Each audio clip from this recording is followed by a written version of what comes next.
Well, hey, Mark. What you got there? Oh, this is my new iPhone case. Really? Your phone's in there? That's huge. Oh, yeah, well, extra protection. You see, I was getting really tired of breaking my phone all the time, so I got this Oscillate Box 5000 Ultra Protection model case. But it's sealed all the way around. How do you see the screen? Screen? Don't be silly. No one needs a screen anymore. What are you talking about? How do you even use it without the screen? But watch. Hey, Siri, what time is it? It's 11:08 a.m. Good morning. Well, sure, yeah, you could do that, but what if you wanted to read Facebook? Hey, Siri, remind me to read Facebook when I get home. Okay, I'll remind you. But what if you want to read Facebook here, right now? Eric, on the street? That would be dangerous. I'm shocked you'd even suggest it. Though Mark might be taking it a little bit far, as usual, it's true that in a mobile-first world, things like screens and browsers become less and less important. Here's why.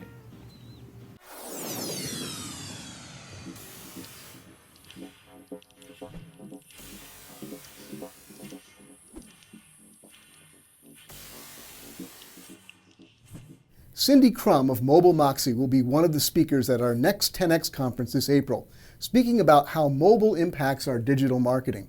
Now, recently, she wrote a series on her blog about the dramatic changes for SEO in a mobile-first world. One of the most intriguing predictions Cindy makes in the introductory post of her series is that in a mobile-first world, browsers will become less and less important. And that's a stunning prediction when you think about it. For as long as we've had the World Wide Web, our primary way of viewing internet content has been through a browser. Of course, that's already been changing. When I'm on my smartphone and want to look at Facebook or YouTube video, I don't open a browser, I go straight to the app in each of those. And with Siri on my iPhone or Google Now on an Android device or Cortana on a Windows phone, I can do a search without opening anything. Okay, Google, upcoming movies. Movies frequently mentioned on the web include. But what does all this mean for the future of search and for SEO in particular?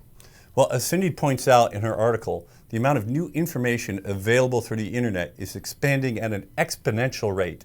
Even Google knows they won't be able to keep up with it all.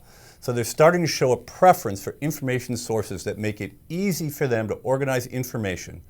For example, sites that make use of schema markup for standardized data. And Cindy says for the same reason, we may be seeing the loss of the URL as the foundation of indexing for Google. That's right.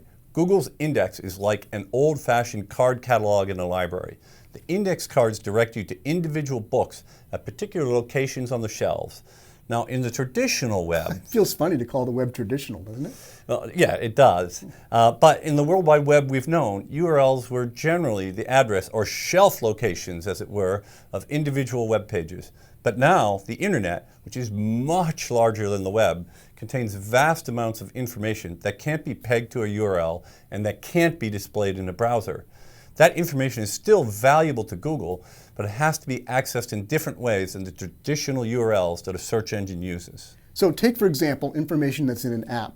Siri or Google Now can surface a lot of that, but it's not information they are finding at a URL. Rather, they are getting that data from a feed or an API or by some other means. A similar thing happens with information from PWAs, or progressive web apps, and the so-called Internet of Things devices, and an ever-growing number of internet-connected but non-browser friendly sources. So what should SEOs be doing to prepare for this mobile-first, outside-the-browser future? Well, Cindy Krum and I agree on several recommendations for things you can do right now. The first is to understand and implement schema markup and JSONLD. That's beyond the scope of this video, but we're preparing resources on these at stonetemple.com. Schema and JSONLD are important because they provide shortcuts to useful data for search crawlers, bypassing their need to read your HTML or follow links to find it. They can place an identifier at the exact location of that bit of data so they can resource it later.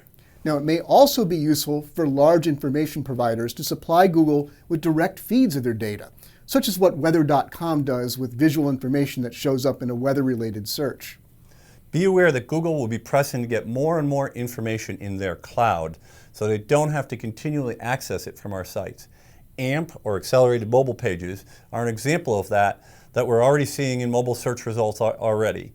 When you click on an AMP result, you aren't going to the site that originated the content. Rather, you're seeing a cloud resident, specially formatted version of the page that Google has uploaded to its servers earlier. The result is better for the end user, a faster page load, and often more mobile-friendly format, but much more cost-effective for Google as well. And cloud resident data can also be made device agnostic. That is, it can be formatted for any device or even not formatted at all, but simply presented as raw data, such as your phone's voice telling you what your next appointment is. So to sum it up, Google's move towards mobile-first indexing means less dependence on some of the traditional staples of the web, such as URLs and browsers, that our SEO world has depended on up to now. Google will want more direct access to your information and expect you to structure it in ways that makes it easy for them to identify. And more of the results experienced by end users will come from Google's cloud rather than straight from our websites. One challenge would be how to continue to operate useful revenue-generating online businesses in such an environment. Now, to help you meet that challenge, we've created Next 10X, a one-day conference in Boston, Massachusetts, where you can learn the critical elements of mobile digital marketing in a mobile-first world from expert speakers like Cindy Krum, whose work we discussed in this episode. To find out more about Next 10X, see the link in the notes for this episode, or just Google Next 10X as you see it on your screen right now. And don't delay. Seats are limited, and the conference takes place April 5th, 2017. We hope to see you there. You bet. Hey Mark, how's that new iPhone case working out for you? It's great. I mean, I haven't broken my phone once since I bought it. You know, I guess that's a positive at least. Well, gotta run. Oh yeah, me too. Yeah, see you later. All right.